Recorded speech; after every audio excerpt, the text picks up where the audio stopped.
عمارتوں کو آگ نہیں لگاتے ہیں، احتجاج نہیں کرتے ہیں، اور ملک کے خلاف کسی بھی ایسی برائی میں جو ملک کے مفاد کے خلاف ہو، یہ کبھی اس کا حصہ نہیں بنتے ہیں، بلکہ یہ ملک کے وفادار ہیں، یہ ملک کا ساتھ ہے۔ اور میں آپ کے ساتھ مل کر ایک روح ہو کر کہنا چاہتا ہوں، اس ملک کی بقا آپ کی دعاؤں کے باعث ہے۔ راست باز کی دعا سے شہر کے قائم رہتے ہیں۔ ہم دکھاوے کے لیے اپنے ملک اور حاکموں کے لیے اور قانون نافذ کرنے والے لوگوں کے لیے دعا نہیں کرتے، دکھاوے کے لیے نہیں ہم کرتے۔ ہمیں تعلیم دی گئی ہے، 37 زبور میں لکھا ہے، ملک میں آباد رہ، ملک میں آباد رہ، بھاگنے کی کوشش نہ کر، ملک میں آباد رہ۔ اور آگے لکھا ہے وفاداری سے اس میں کیا کر، پرورش پا۔ تو ہمارا تو دعویٰ ہے جتنے ہم اس کے ملک کے وفادار ہیں شاید ہی کوئی اور ہوگا۔ کیوں؟ ہمیں یہ تعلیم دی گئی ہے، اس ملک کی سلامتی میں ہماری سلامتی ہے۔ ہمیں یہ کہا گیا ہے کہ ہم اعلیٰ حکومتوں کے تابع رہیں، ہمیں یہ سکھایا گیا ہے کہ ہم اختیار رکھنے والوں اور حاکموں کے لیے ہم دعا کریں۔ اس لیے پاکستان کے تمام چرچز میں صدر پاکستان کے لیے، وزیر اعظم کے لیے، مسلح افواج کے لیے، عدلیہ کے لیے، گورنرز کے لیے، قانون نافذ کرنے والے اداروں اور حاکموں کے لیے صرف خدا کے کلام کو مانتے ہوئے ان کے لیے دل سے دعا کی جاتی ہے۔ اور ہمارے بہت سے غیر مسیحی بہن بھائی اس بات کو سمجھتے ہیں، سراہتے ہیں اور دعا کی درخواست کرتے ہیں کہ ہمارے واسطے دعا کی جائے۔ تو خدا نے اس ملک میں ہمیں رکھا تاکہ ہم چراغوں کی مانند دکھائی دیں۔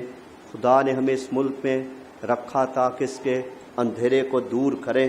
جب خدا نے دیکھا کہ بنی اسرائیل قوم میرے اس معیار پر پوری نہیں اتری اور اس نے مجھے رنجیدہ اور ناراض کیا ہے، تو پھر خدا نے کلیسیا کو چنا، جس کے بارے میں ہم نے پطرس کے پہلے خط کے 2 باب کی 9ویں آیت میں پڑھا کہ تم ایک برگزیدہ نسل، شاہی کاہنوں کا فرقہ، ایک ایسی امت ہو جو خدا کی، بیچ میں ایک لفظ لکھا ہوا ہے، جو خدا کی خاص ملکیت ہے۔ میں نہیں سمجھتا کہ کسی سمجھدار کرسچن کے اندر احساس کمتری ہونا چاہیے۔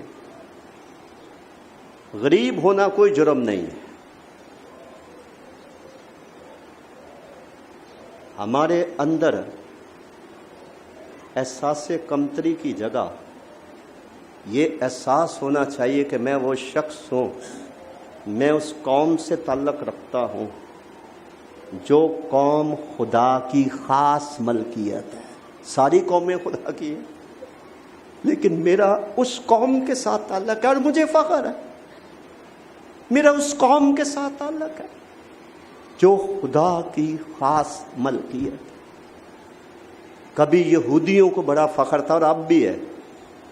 آج کی کلیسیا یہودی سے بڑھ کر آج کا مسیحی فخر کر سکتا ہے کہ جو تقاضا یہودی قوم پورا نہ کر سکی، خدا نے اپنے بیٹے کو بھیجا جس نے ذبح ہو کر اپنا خون بہا کر قوموں، امتوں اور قبیلوں میں سے خدا کے لیے لوگوں کو کیا کر لیا، مول لے لیا اور خرید لیا، ایک ایک کو اکٹھا کر کے تو کلیسیا کی، خاندان کی، نسل کی، امت کی صورت اور شکل بخش دی ہے۔ اور آج ہم بحیثیت کلیسیا اس کی عبادت اور اس کی پرستش کے لیے جمع ہیں۔ یہ ہمارے لیے بہت بڑا اعزاز ہے۔ اور جب بنی اسرائیل قوم ایسا نہ کر سکی تو ہمیں ان سے سبق سیکھنے کی ضرورت ہے۔ ہمیں اس چیلنج کو قبول کرنے کی ضرورت ہے کہ جیسے خداوند کبھی نہیں چاہتے تھے کہ غیر قوموں کا رنگ اسرائیلی لوگوں پر چڑھے، ان کی تہذیب کا لبادہ یہ اوڑھ لیں، ان کے طور طریقے یہ اختیار کر لیں۔ منع کیا گیا تھا غیر قوموں کو اپنی بیٹیاں نہیں دینی، نہ ان کی بیٹیاں اپنے لینی ہیں۔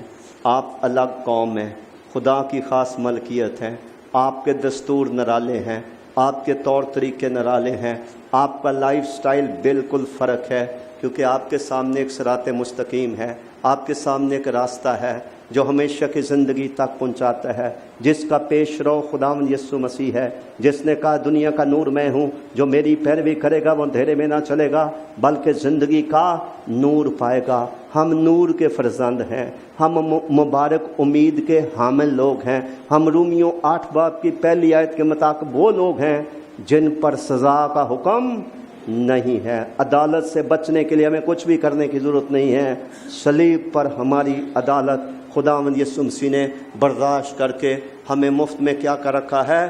آزاد کر رکھا ہے، تاکہ ہم اس دنیا میں چراغوں کی مانند دکھائی دیں، ہم ثابت کر دیں کہ ہم پر پہلے رحمت نہیں ہوئی تھی، ہمارے باپ دادا نہ جانے کون کون سے مذاہب کے ماننے والے تھے، ہم پر رحمت نہ ہوئی تھی، اب ہم پر کیا ہو گئی ہے؟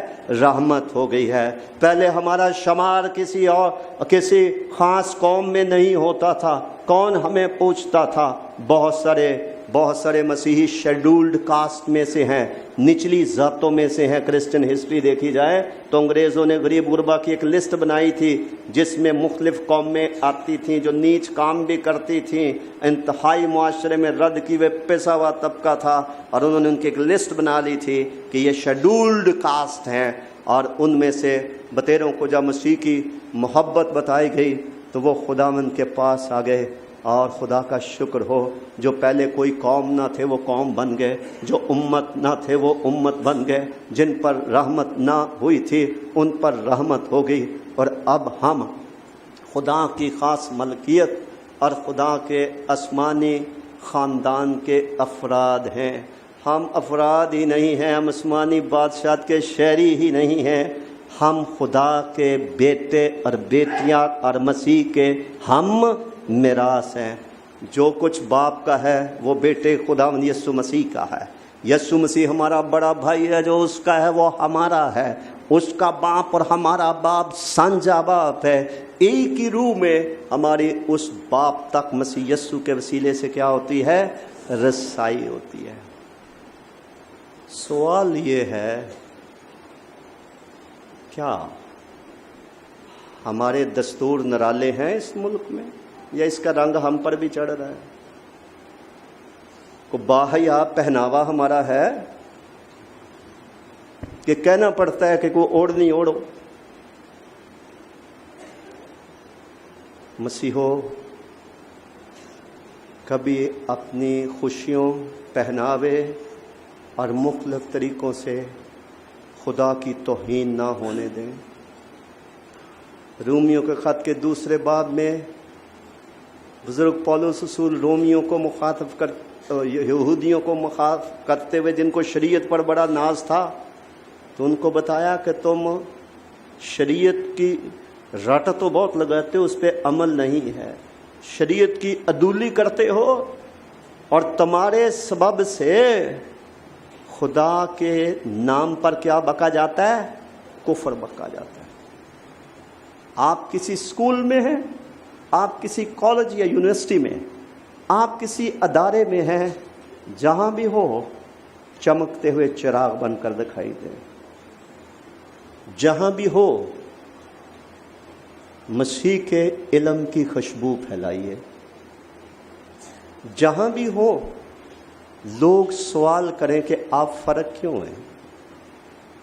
آپ کا رویہ، آپ کا بیہیویئر، آپ کا کام کرنے کا طریقہ، وقت کی پابندی، محنت اور لگن سے خدمت کرنا، اپنے فرائض سر انجام دینا، حیادار لباس پہننا، خوشی اور غمی کے موقع پر ثابت کرنا کہ ہم اوروں کی طرح نا امید نہیں ہے کہ ہم غم کریں، ہمارے پاس زندہ امید ہے، ہمیں مرنے کے بعد بھی زندگی کا وعدہ دیا گیا ہے۔ جو مجھ پر ایمان لاتا ہے گو وہ مر بھی جائے تو بھی وہ کیا ہوگا؟ وہ زندہ رہے گا۔ مسیحی ہونا بڑے اعزاز کی بات ہے۔ ہم ایک مقدس قوم ہے جو مسیح کے خون سے دھلی ہوئی، ہم اس کی خاص ملکیت ہیں، ہم پر رحمت ہوئی، ہمیں خدا نے اپنی خاص ملکیت ٹھہرایا۔ اگر ہم کوئی ایسی حرکت کریں گے تو بےزتی ہمارے باپ کی ہوگی، ہمارے خدا کی ہوگی۔ اور خداوند کا حکم تو ہمارے لیے یہ ہے، تم اپنے نہیں بلکہ قیمت سے خریدے گئے ہو، پس اپنے بدنوں سے خدا کا جلال ظاہر کرو۔ جب گھروں میں خوشی کے مواقع آتے ہیں، کوئی ایسا کام نہ ہونے دیں جس سے خدا کی توہین ہو رہی ہو، کوئی ایسی خوشی کا اظہار نہ کریں جس سے لعنتوں کے ڈھیر ہمارے خاندان پر لگ جائیں۔ غیر قوموں کی جو برائی ہے اس کو یوں بیان کیا گیا ہے، پطرس رسول کہتے ہیں کہ جس طرح سے غیر قومیں چلتی ہیں، بتیرا تم نے چل لیا، آئندہ نہ اس میں چلنا۔ اور وہ کیسے چلتی ہیں؟ لکھا ہے کہ وہ اپنے بیہودہ خیالات کے مطابق چلتی ہیں، پھر وہ بد چلنی کرتی ہیں اور چاہتی ہیں کہ ہم بھی ان کا ساتھ دیں۔ شہوت پرستی ہے، بری خواہش ہے، مے خواری ہے، ناچ رنگ ہے، نشے بازی ہے اور بت پرستی ہے۔ لیکن جیسے اعمال 13 باب کی 47 آیت میں، 26 باب کی 23 آیت میں خدا نے بزرگ پولس رسول کو کہا کہ تجھے میں نے غیر قوموں کے لیے نور مقرر کیا ہے تاکہ تو انہیں نور کا اشتہار دے، تاکہ وہ بھی منور ہو جائیں۔ اور جس طرح ہر ایک مسیحی کو کہا گیا تم دنیا کے نور ہو۔ پہلے ہم تاریکی کے قبضہ میں تھے، اب ہم خداوند کی روشنی کی بادشاہت میں آ گئے ہیں، خداوند یسوع مسیح کے کفارے پر ایمان لانے کے نتیجے میں۔ اور خداوند یہ چاہتا ہے کہ ہم مسیحی اس ملک میں پہاڑ پر بسے ہوئے شہر کی مانند نظر آئے، دور سے کوئی شخص سمجھ لائے یہ شخص ڈفرینٹ ہے، یہ دکھائی ہی ڈفرینٹ دیتا ہے، اس کے چہرے پہ خدا کا جلال ہے، اس کی روح پاکیزہ ہے، اس کی سوچ پاکیزہ ہے، اس کا دل تعصب سے نہیں بھرا ہوا، غیروں کے لیے بھی دشمنوں کے لیے بھی احترام، عزت، فکر، محبت سے بھرا ہوا ہے۔